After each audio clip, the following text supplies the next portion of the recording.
The Buffalo Bills offensive line was a bright spot in 2023. How did they get there, and what does the future look like? We're going to break that down for you today on Locked On Bills. You are Locked On Bills, your daily Buffalo Bills podcast. Part of the Locked On Podcast Network, your team every day.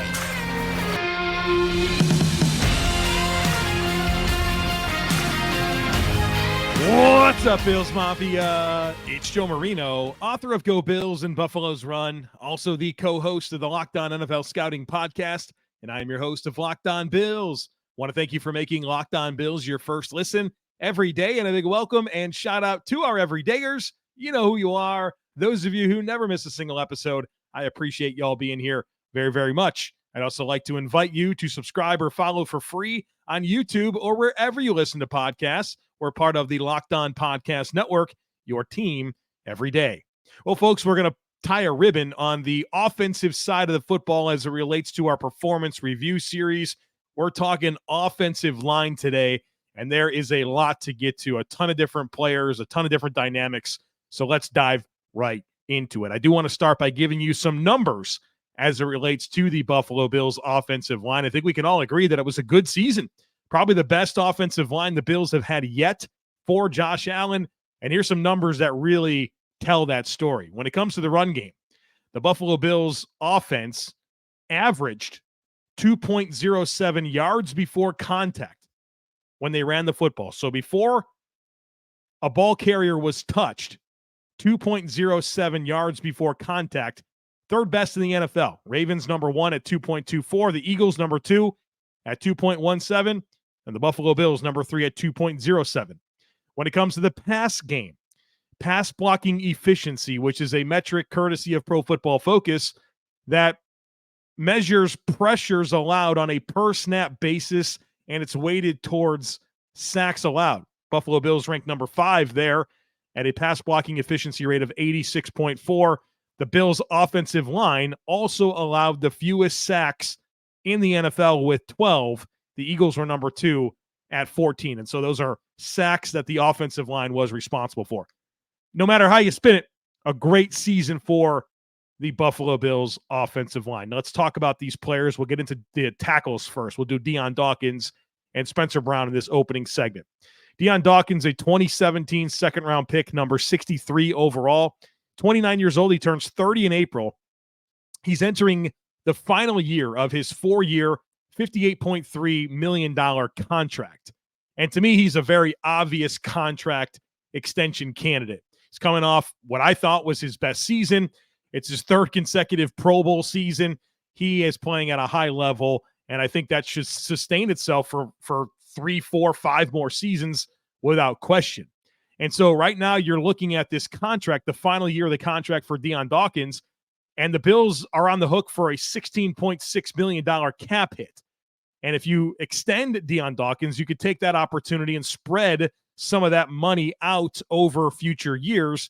And so not only do you get more Dion Dawkins, but you get more cap space right now. That seems like a big win. And Greg Thompson of Cover One did an outstanding episode a couple of weeks ago on his podcast, The Greg Thompson Show, where he talked about different salary cap dynamics for the Buffalo Bills. And he believes that if they give him a market value extension, they could create as much as $7.14 million in cap space this year. Feels like an obvious decision, an absolute no-brainer, in my opinion. As for 2023, Dion Dawkins, 17 games, 17 starts, played 96% of the Bills' offensive snaps, committed 6 penalties, allowed 1 sack and 34 pressures on 689 pass blocking snaps. As for his 2023 review, Dion Dawkins continues to prove himself as a top-tier left tackle in the NFL. You know, I think it's probably appropriate for us to stop looking at Dion Dawkins and saying, oh, it's an above-average left tackle. No, he's a top 10 left tackle. He's a legitimately top tier. He's not Trent Williams. Like, don't get me wrong. But this is an upper echelon left tackle in the NFL. The consistency is there. And he's coming off of his best season. He's exceptional in pass protection. And I thought the run scheme, the Bills' run scheme this year really featured Dion Dawkins. A staple of how the Bills ran the football was the tackle wrap play, where they would run the ball to the right and then have Dion Dawkins pull from the backside and become a play side blocker. And that was a core staple, and that really features Dion Dawkins and his ability to move and then execute and create in open running lanes. And then there's obviously a large percentage of runs that the Bills had to the left. I would guess there's an insanely high percentage of run plays this past season where Dion Dawkins was a play side blocker, and he's a big reason why the Bills' rushing offense had so much success. To me, he's a total stud. He's a leader. He's a total package at left tackle. He's durable. I think he's missed like one game in his career. I mean, this is a dude. And so for my 2024 outlook on Dion Dawkins, just looking for more of the same. He's clearly a foundational piece of this roster, and just more of that would be great. Now let's get into Spencer Brown. I think there's some easy conversations to have here, Dion Dawkins being one of them. So some of these other conversations will be a little bit more dynamic, and that will begin here with Spencer Brown, a 2021 third-round pick, number 93 overall, 25 years old. He turns 26 on February 28th, so in a couple of weeks. Happy birthday, Spencer Brown. He's entering the final season of his 4-year, $4.8 million rookie contract. And is this an extension candidate? We'll talk about that in just a moment. In 2023, he played in 17 games with 17 starts, was on the field for 99.99999% of the offensive snaps. He missed a total of 3 snaps on the season. Committed 7 penalties, allowed 5 sacks and 40 pressures on 694 pass blocking snaps.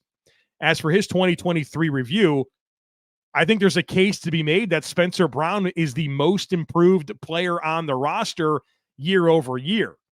And for me, as it relates to Spencer Brown, this is definitely a spike the ball moment. I went to bat pretty hard for Spencer Brown last offseason, that I believe that he could develop into a good starter for the Buffalo Bills. A lot of people wanted to throw him into a dumpster.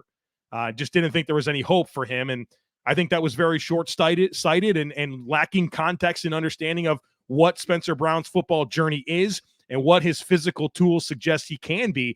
And I think that absolutely came together this season for the Buffalo Bills. I think he really did put it all together and at least performed as a sufficient level starting right tackle. And I'd like to think that there's even more room for him to improve. But I think the big thing here is that the floor, the conversation as it relates to what the floor in Spencer Brown's performance, it's really different right now compared to where it was last offseason or, even 2 off seasons ago.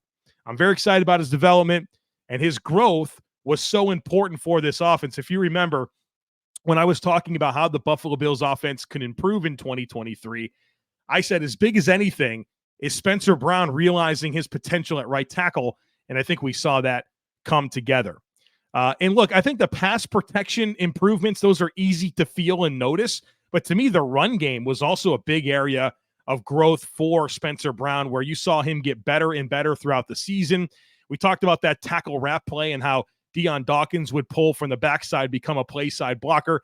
They started to give Spencer Brown more and more of those opportunities in the middle to late portions of the season, and I thought he looked great. And so this is kind of a very versatile, multifaceted blocker in terms of pass pro, run blocking, on the move, and he's physically gifted, right? Size and athleticism. Spencer Brown is probably pound for pound one of the best athletes on the entire team.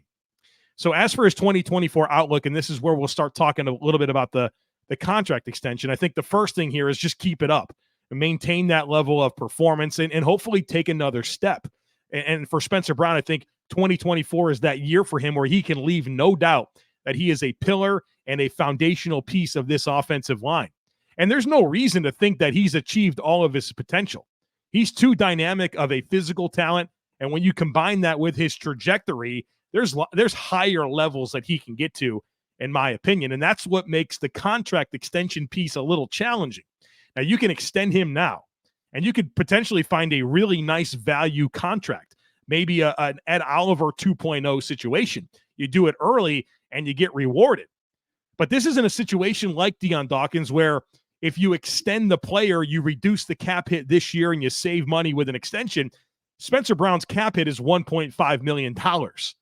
And that's the great part about rookie deals. That's why you hear me talk so much about getting younger and cheaper. So you can do it now and potentially have a real value contract on your hands, but you can also wait and get more information, have another season to assess what the player is, and then do the extension. But if he does take that extra step that, improves his level of play even more, well, then this deal can get pretty pricey. You look at the Miami Dolphins. They had a very similar situation with their right tackle, Austin Jackson, who had really underperformed, but then he put it all together in 2023, and they signed him to a 3-year, $36 million contract. And right now, I guess that's probably where Spencer Brown falls, about $12 million average annual value. With another strong season, that could go up by at least another $4 or $5 million. So the choice here is to do it now for cheaper or wait. You do it now for cheaper and take a risk, or you wait and get more information, and it potentially will be more expensive. Brandon Beane, that's why he gets paid the big bucks to answer those types of questions. But for me, I'm just glad that we're having conversations like this about Spencer Brown compared to where those conversations came in the last couple of off seasons. So there's the Bills starting tackles. We're going to get to the interior offensive line here in just a moment, so be sure to stick with me. Are you the kind of driver that likes to push things a little further? Ever wonder what adventure could be right around the next corner? Our friends at Nissan have a lineup of SUVs with the capabilities to take your adventure to the next level.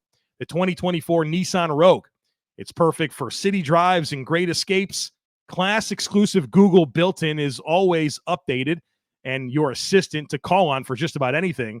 Gone are the days of connecting your phone. Google Assistant, Google Maps, and Google Play Store are built right into the 12.3-inch HD touchscreen infotainment system. The 2024 Rogue is the perfect midsize crossover for your next adventure. The 2024 Nissan Armada will change what you expect from a full-size SUV. Picture a rugged 4x4 that can seat up to 8 in first-class luxury and style. Tow bigger and explore further with the 2024 Armada. Take the Nissan Rogue, Nissan Pathfinder, or Nissan Armada and go find your next big adventure. Shop NissanUSA.com. All right, let's get into Mitch Morse here, a 2019 free agent signing, 31 years old. He turns 32 in April. He's entering the final year of his 2-year, $19.5 million contract. A lot of dynamics with this contract here. You can save $8.5 million by just flat out releasing Mitch Morse. That does come with a $3 million accumulation of dead cap space. You can also approach him about a pay cut, and I think this is a very reasonable conversation to have. Mitch Morse is due $8.5 million in cash this season. And so here's how the logic works. Mitch can be released, as we talked about, and that will be a benefit to the Bills' cap, $8.5 million in cap savings.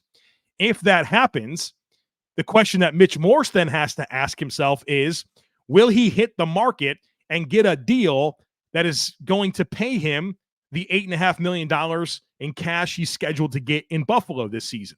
I'd say probably not. I would guess if Mitch Morse were to be released and in search of a new contract, it would come in perhaps around $5 million. So do you just make this easy and you keep him in Buffalo and he agrees to a $3 million pay cut to free up cap space, but then you still get to keep Mitch Morse? To me, that's where a conversation like this makes sense. Very similar to what we discussed with Deontay Hardy and Nyheim Hines in our wide receiver and running back performance reviews. And so I think that's where I would hope that this gets. I'm hopeful that Mitch Morse is back as the Bills starting center. I think he's a good player. And we'll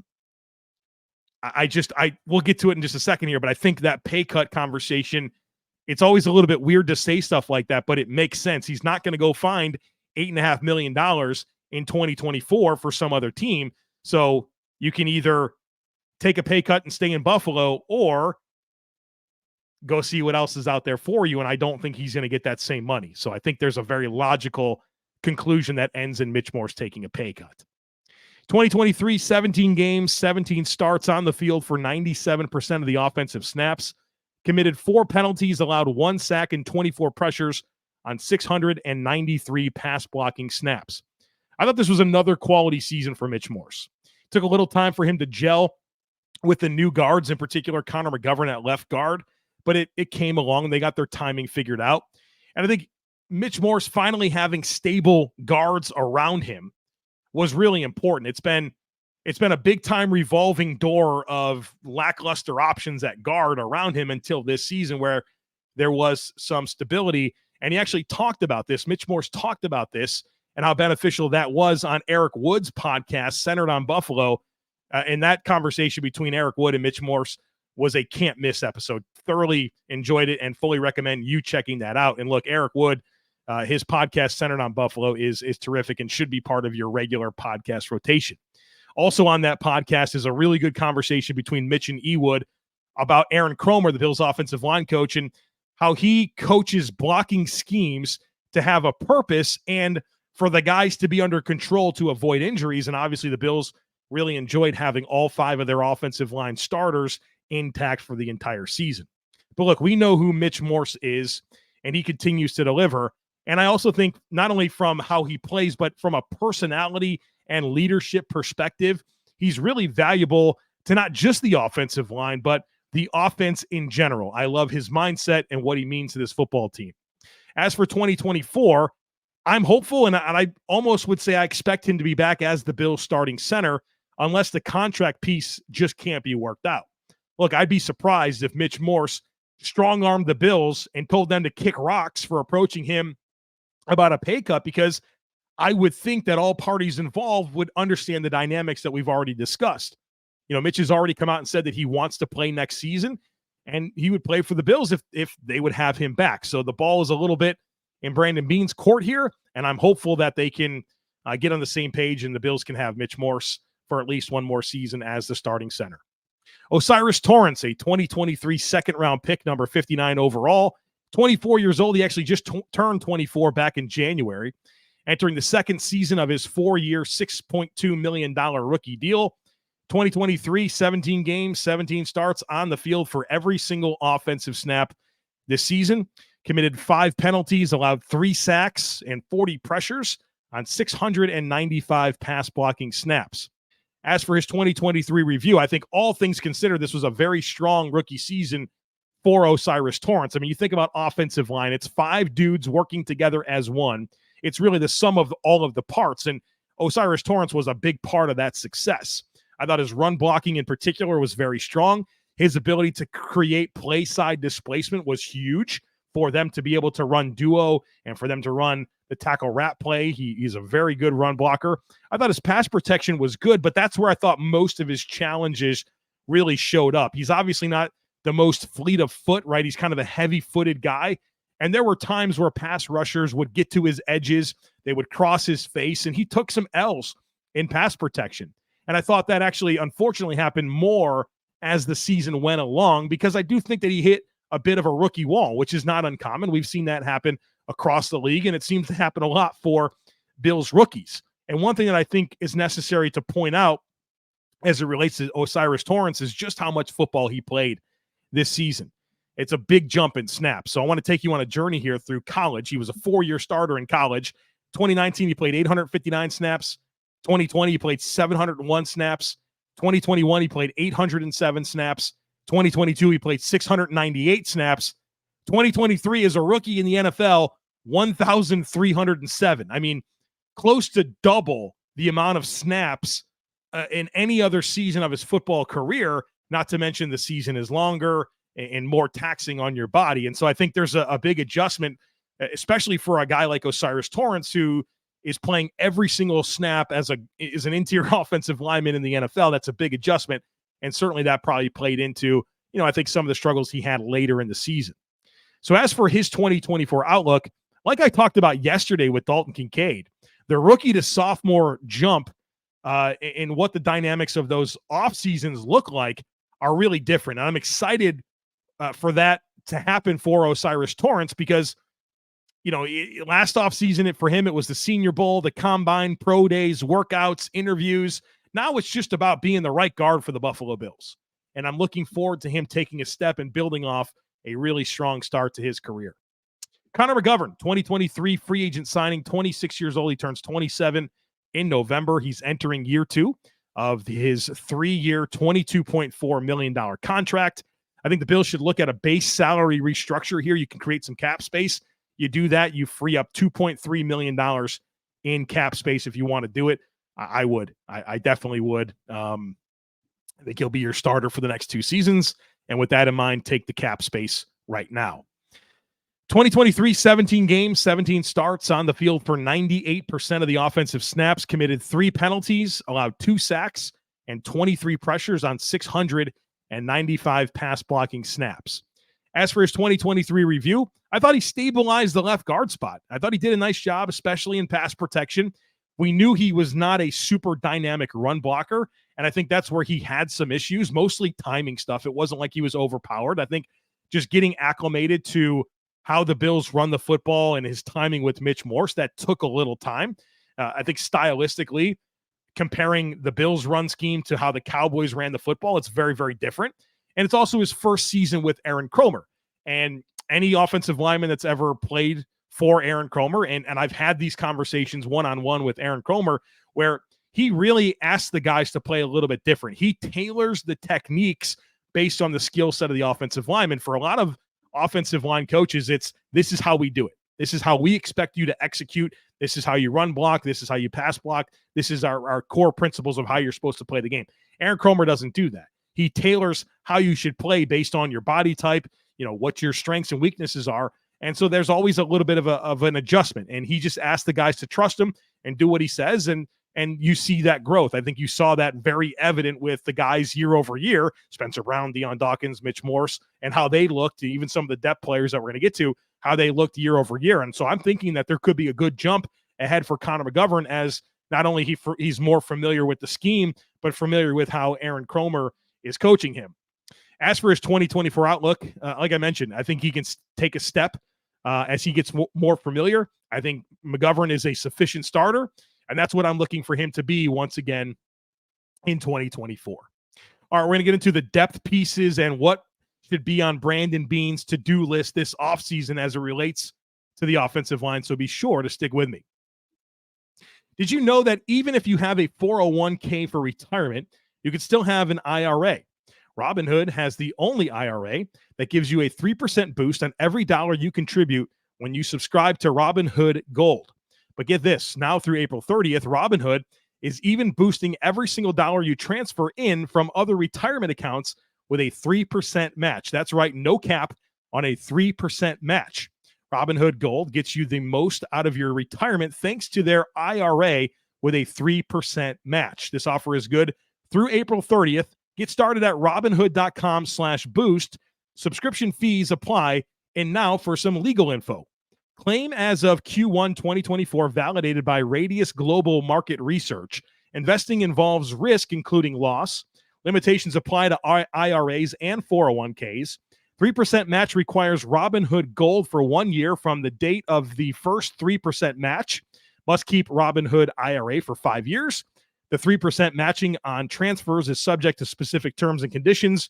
Robinhood IRA available to U.S. customers in good standing. Robinhood Financial LLC, member SIPC, is a registered broker-dealer.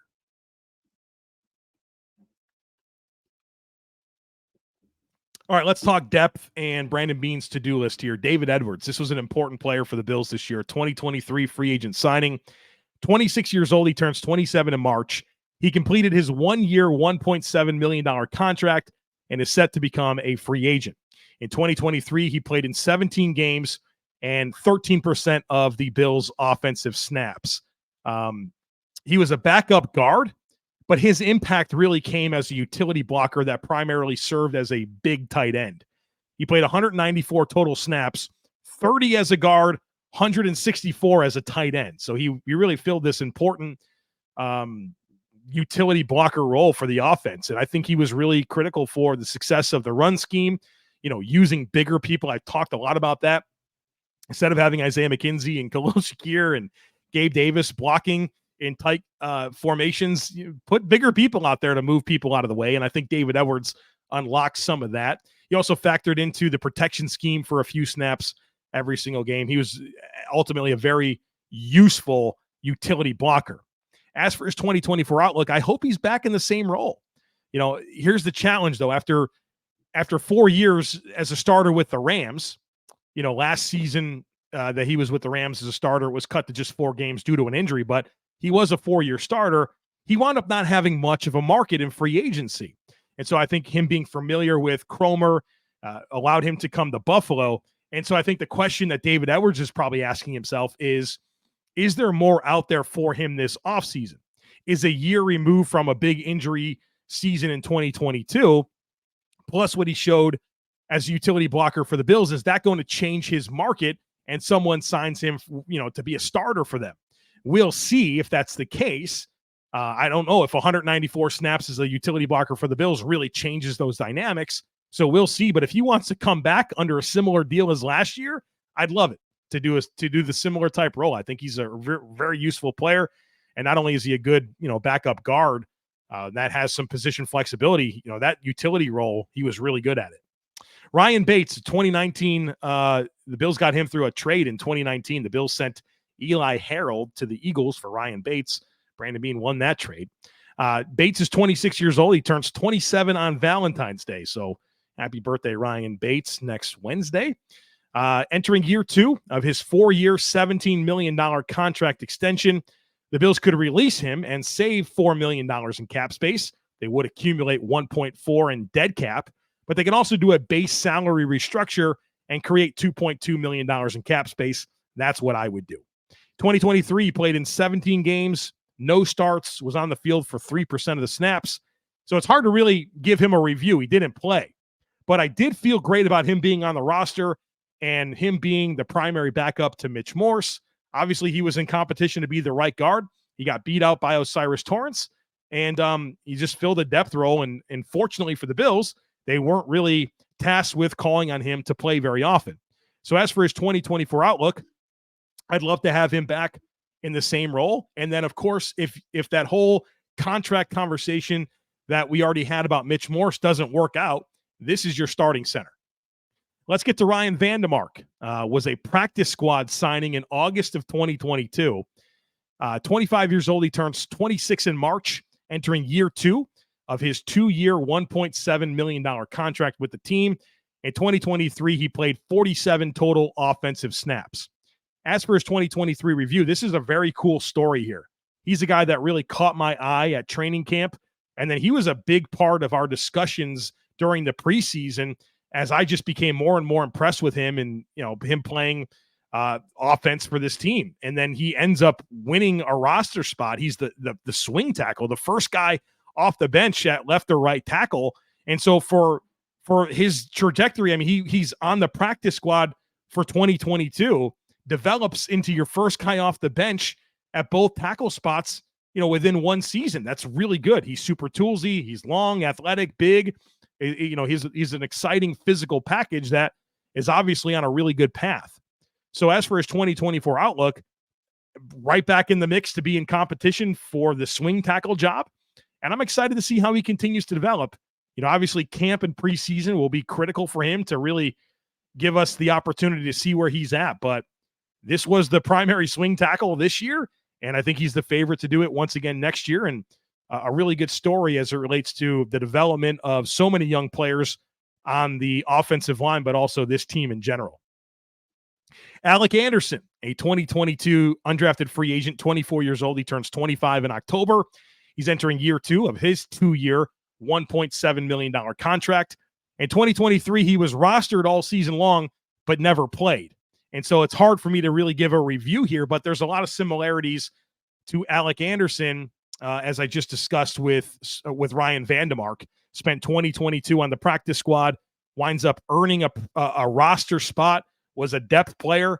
And really, if you look at his growth in preseason, it's another great story in terms of a young player that was a UDFA developing into a rostered player. And he's shown a lot of versatility. The last 2 preseasons for the Bills, he's played 78 snaps at left tackle, 25 at left guard, 59 at center, 42 at right guard, and 33 at right tackle. And so that versatility is going to go a long way for Alec Anderson and him sticking on NFL rosters.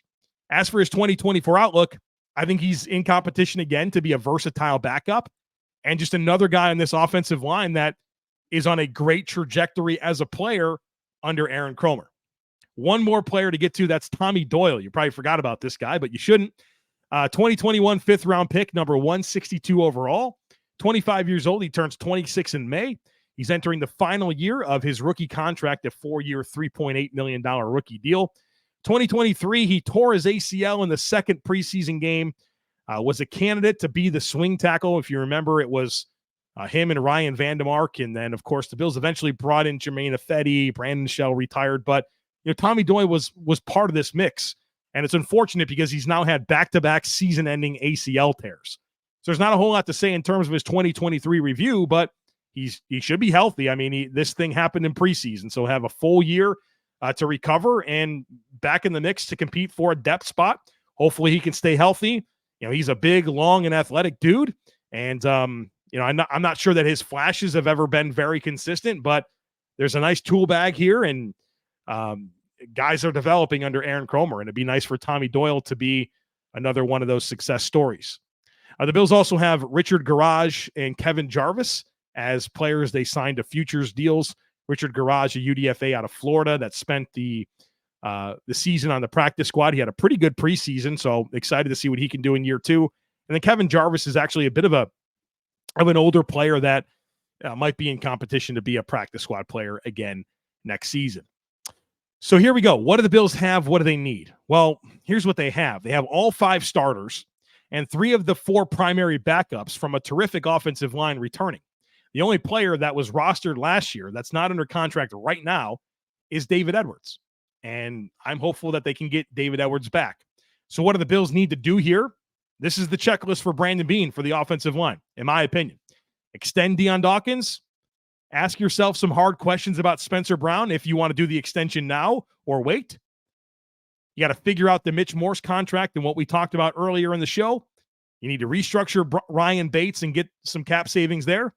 I'm hopeful that you can re-sign David Edwards. Obviously, you can't pay him starter money.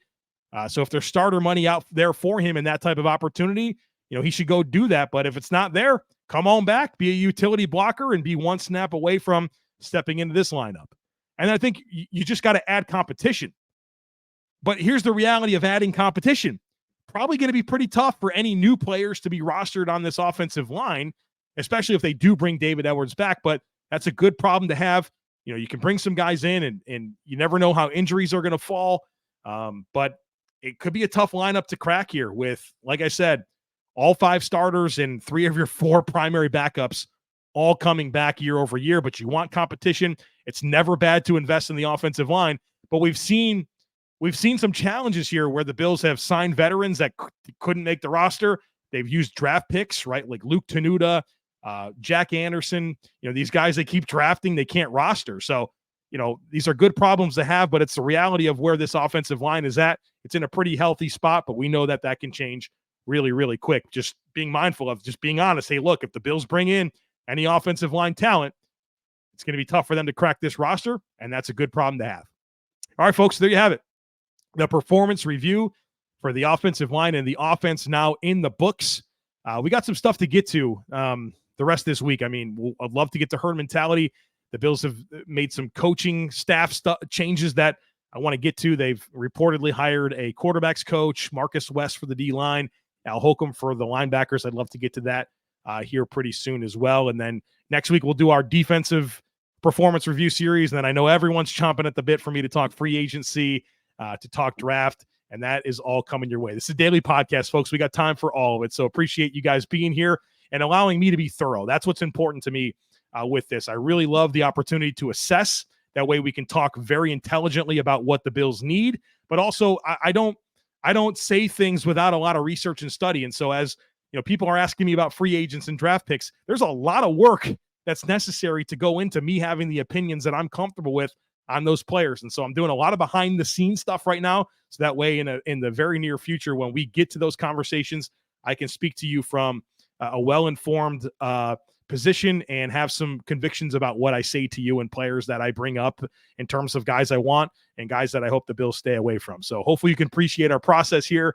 And we're here every day for you here on Locked On Bills. So would love it if you took a second to rate, review, share, and subscribe to the podcast. Have a great rest of your day.